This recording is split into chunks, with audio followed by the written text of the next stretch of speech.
Bon, on va commencer par le début. Bonjour à tous. Aujourd'hui, on va parler d'informations chiffrées. On va être un petit peu plus précis, on va parler de proportions. Et vous allez me dire, les proportions, ça sert à quoi?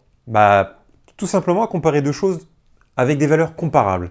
Imaginons que je vous parle, je sais pas, d'un certain nombre de personnes au sein de la France, ou un certain nombre de personnes au sein de la Chine, ou un certain nombre de personnes au sein, je sais pas, du Liechtenstein, par exemple. Il n'est pas facile à dire celui-là. Ce sont trois pays qui ont tous les trois des tailles de population différentes. Et si on veut pouvoir comparer les trois pays, il va falloir qu'on essaie de ramener ça à une proportion. Alors, j'ai pas donné forcément de critères, mais on pourrait donner ça, je sais pas, par exemple, le nombre de centenaires par rapport au reste de la population, ou le nombre de bébés de moins de 2 ans par rapport au reste de la population. On pourrait en faire beaucoup comme ça, je vais pas tous les citer, parce que j'aurais jamais fini. Mais voilà, ça pour vous donner un peu l'ordre d'idée de pourquoi on va aller chercher une proportion, tout simplement pour essayer de trouver quelque chose qui puisse nous donner éléments à comparer. Bon, on n'a plus qu'à s'y attaquer.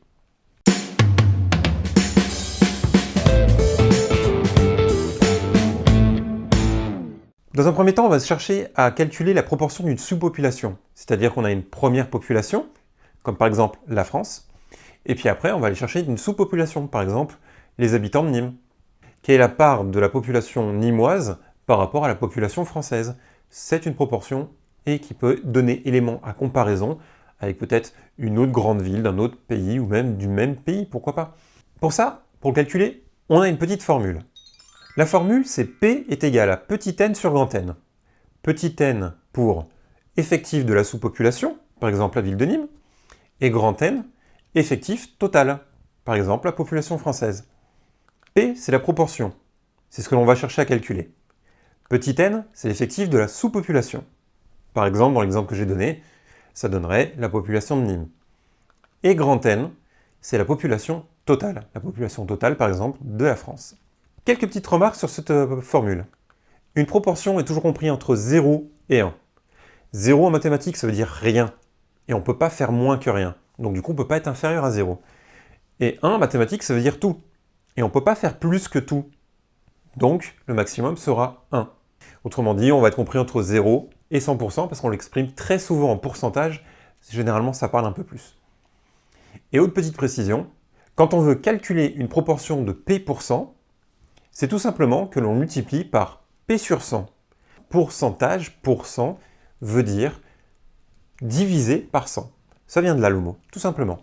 Si on faisait un petit exemple, simple. On va imaginer dans un lycée qu'il y a 368 filles et 450 garçons.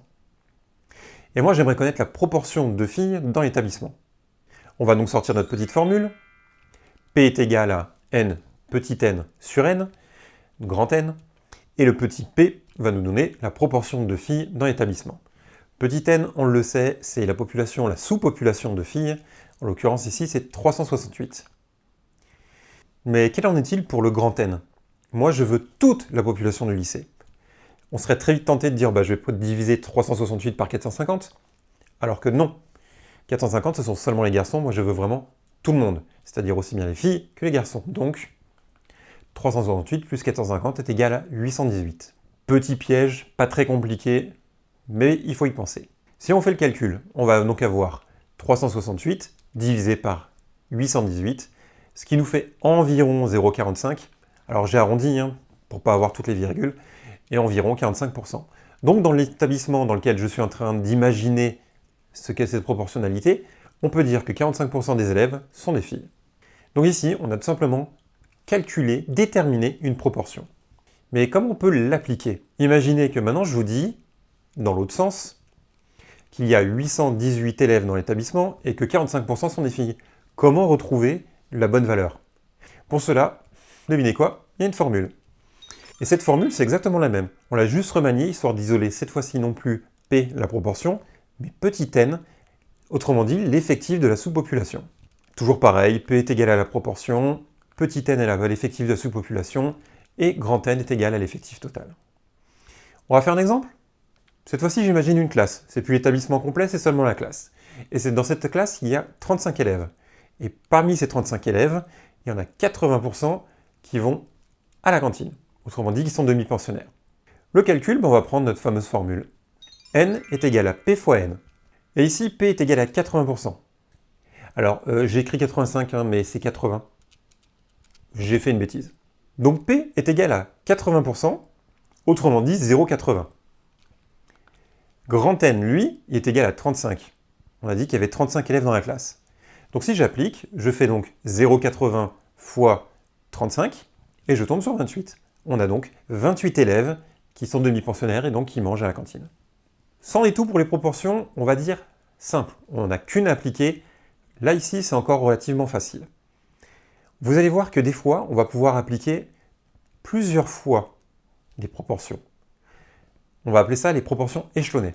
Mais ça, je fais ça dans une autre vidéo.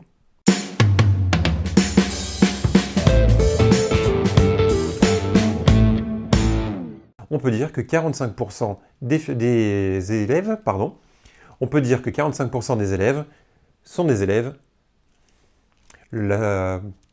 Et cette formule, c'est exactement la même, on l'a juste remaniée de manière à la population du sous-ensemble.